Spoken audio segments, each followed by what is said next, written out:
এসআইআরকে কেন্দ্র করে আজকেও সুপ্রিম কোর্টে হিয়ারিং ছিল। আপনারা অনেকেই জানেন এই সুপ্রিম কোর্টের হিয়ারিংয়ে দুটো গুরুত্বপূর্ণ পয়েন্ট উঠে এসেছে, সেই দুটো আলোচনা করব। তার আগে আপনাদের বলে দিই, ট্রাইব্যুনাল সম্পর্কে নতুন কমিটি গঠন করা হয়েছে এবং এই কমিটি নির্দেশ করবে কিভাবে ট্রাইব্যুনাল কাজ করবে। অতি দ্রুত সুপ্রিম কোর্ট ট্রাইব্যুনালকে কাজ করতে বলেছে এবং এই যে কাজ করতে বলেছে, এই কাজ করার পর যখন শুনানিগুলো হবে, সেই শুনানির পর যদি যারা ডিলিট হয়েছেন ওনারা যদি অ্যাপ্রুভড হয়ে যান, তাহলে ওনারা কি ভোট দিতে পারবেন? এটা ছিল আজকে সুপ্রিম কোর্টের কাছে সবচাইতে বড় প্রশ্ন। যদিও সুপ্রিম কোর্ট কিন্তু নীরব থেকেছে এই প্রশ্নটার উত্তরে। কি বলেছে সেটা আমি জানাচ্ছি। তার আগে আপনাদের জানিয়ে দিই যে দুটো কেস ট্রাইব্যুনাল থেকে কিন্তু বেরিয়ে আসলো এবং দুটোই ছিল ডিলিটেড কেস, দুটোই কিন্তু বর্তমানে অ্যাপ্রুভড।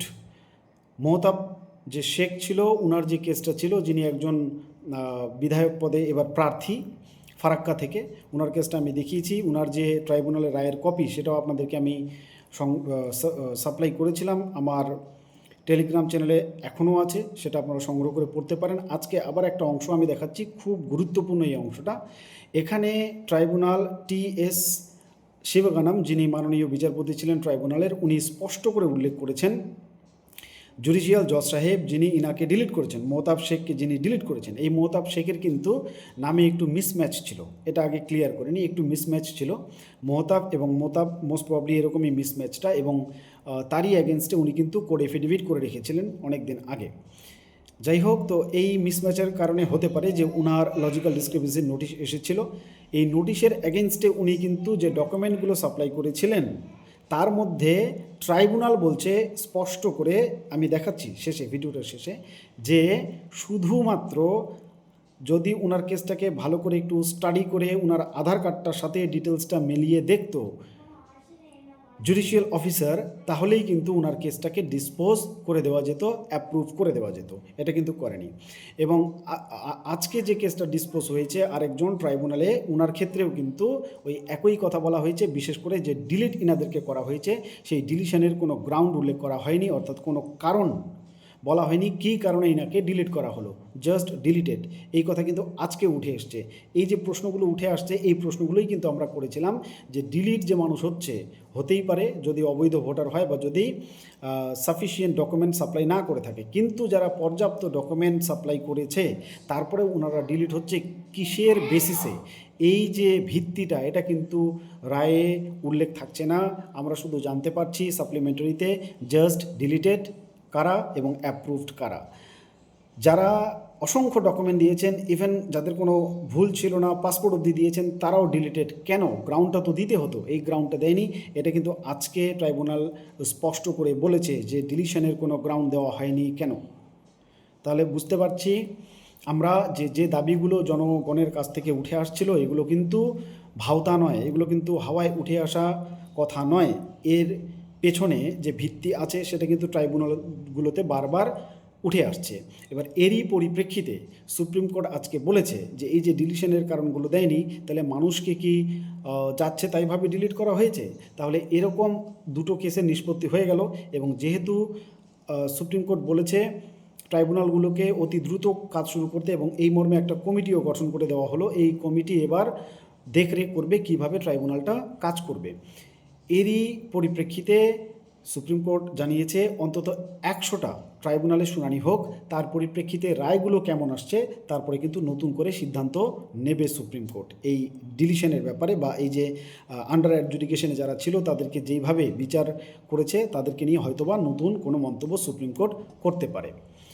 এবার আসি সেই প্রসঙ্গে যে আন্ডার অ্যাডজুডিকেশন থেকে যারা ডিলিট হয়েছিলেন এবং ডিলিশনের পরে যারা ট্রাইব্যুনালে আবেদন করেছেন, আবেদনের পরে যদি ট্রাইব্যুনাল অতি দ্রুত শুনানি শুরু করে, আগামী কাল পরশু থেকেই যদি শুনানিটা শুরু হয় এবং ওনারা যদি অ্যাপ্রুভড হয়ে চলে আসেন, তাহলে কি ওনারা ভোট দিতে পারবেন? এটা ছিল সবচাইতে বড় প্রশ্ন আজকে সুপ্রিম কোর্টের কাছে। সুপ্রিম কোর্ট কিন্তু এই প্রশ্নটার উত্তরের জায়গাটা ফাঁকা রেখেছে, উত্তর দিতে চায়নি, এবং তারও পরিপ্রেক্ষিতে এই কথাটাই বলেছে।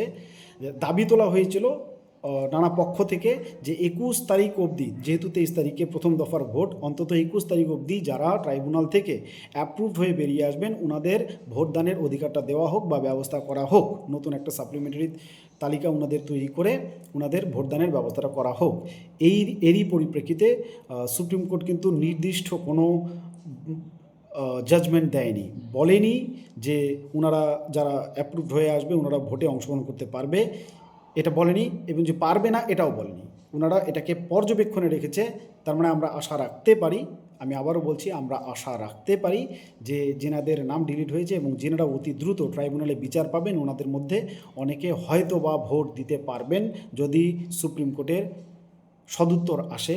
এরই পরিপ্রেক্ষিতে এগুলো ছিল গুরুত্বপূর্ণ কিছু বার্তা, এবং এই রায়ের কপিটা দেখুন, যেখানে আমি এই ভিডিওটা শেষে একটু দেখাচ্ছি, যেখানে আমি স্পষ্ট পড়ে শুনিয়ে আপনাদেরকে বোঝানোর চেষ্টা করছি ট্রাইব্যুনাল কী বলেছে মহতাব শেখের কেসটার ক্ষেত্রে, যে আধার কার্ডটা এনাফ। এই কারণে আপনাদের বলছি, আপনারা যদি খাঁটি বাসিন্দা হয়ে থাকেন, আপনাদের নামটা যদি ডিলিটও হয়ে থাকে, আপনাদের যদি একাধিক ডকুমেন্টস না থাকে, ডোন্ট ওয়ারি অ্যাট অল, একদম টেনশন করবেন না, চিন্তা করবেন না। আমি শুরুর দিন থেকে আপনাদের যেটা বলে আসছি, চিন্তামুক্ত থাকুন, আপনি আপনার মতো কাজকর্ম মনোযোগ দিন, খাওয়া দাওয়া করুন, ঠিকঠাক ঘুমন এবং অপেক্ষা করুন, সুবিচার আপনি পাবেন। এই হলো ট্রাইব্যুনালের রায়ের সেই কপি। এখানে শেষ প্যারার প্রথম লাইনটা শুধু পড়ুন, তাহলেই সব ক্লিয়ার হয়ে যাবে। বলা আছে, if this decision is applied to the facts of the appellant's case, it would squarely support the appellant as the Aadhaar card shows the name of the appellant as Mohtab Sheikh. This would be sufficient to accept the case of the appellant. এখানে পরিষ্কার করে বলেছে বিচারপতি মাননীয় T.S.. Sivagnanam যে মহতাব শেখের কেসটার যে fact সেটা যদি একটু ভালো করে বিচারপতি লক্ষ্য করতেন, মানে যিনি আন্ডার অ্যাডজুডিকেশনের কেসটা ইনারা দেখেছিলেন, এবং তার সঙ্গে যদি আধার কার্ডটাকে জাস্ট ম্যাচ করতেন, তাহলেই কিন্তু ইনার সমস্ত ব্যাপারটা পরিষ্কার হয়ে যেত এবং ইনাকে ডিলিট করার কোনো প্রয়োজনই ছিল না, ইনি কিন্তু অ্যাপ্রুভড হয়ে যেতেন। কিন্তু আনফরচুনেটলি, আবারও বলছি আনফরচুনেটলি, এই কেসগুলো অসংখ্য ডিলিট হয়েছে। এই মহতাব শেখের নামে কিন্তু সামান্য একটু মিসম্যাচেস ছিল, আপনারা জানেন, এবং এরই পরিপ্রেক্ষিতে উনি কিন্তু এফিডেভিট করেছিলেন এবং সেটাও কিন্তু জমা করেছিলেন। তাহলে ইনার তবুও বলা চলে যে সামান্য মিসম্যাচেস ছিল, তারও পরে আমাদের মাননীয় বিচারপতি টি.এস. শিবগানম যেভাবে বলেছে যে শুধু আধার কার্ডটাতেই সব কিছু পরিষ্কার হয়ে যেত এবং ইনার কেসটাকে ডিসপোজ করে দেওয়া যেত, অ্যাপ্রুভ করে দেওয়া যেত, তাহলে ভাবুন তো, যেনারা সমস্ত ডকুমেন্টস দিয়েছেন এবং সব অথেন্টিক ডকুমেন্টস, এমনকি মিসম্যাচেস নেই এরকমও মানুষ আছে, তাদের নামগুলো কেউ ডিলিট করেছে। তাহলে মানুষ যখন দাবি তুলছে যে আন্ডার অ্যাডজুডিকেশনে যারা ছিল তারা সঠিক বিচার না পেয়ে ডিলিট হচ্ছে, এটা কি ভুল কিছু বলছে? আপনাদের রায় জানাবেন অবশ্যই। ধন্যবাদ।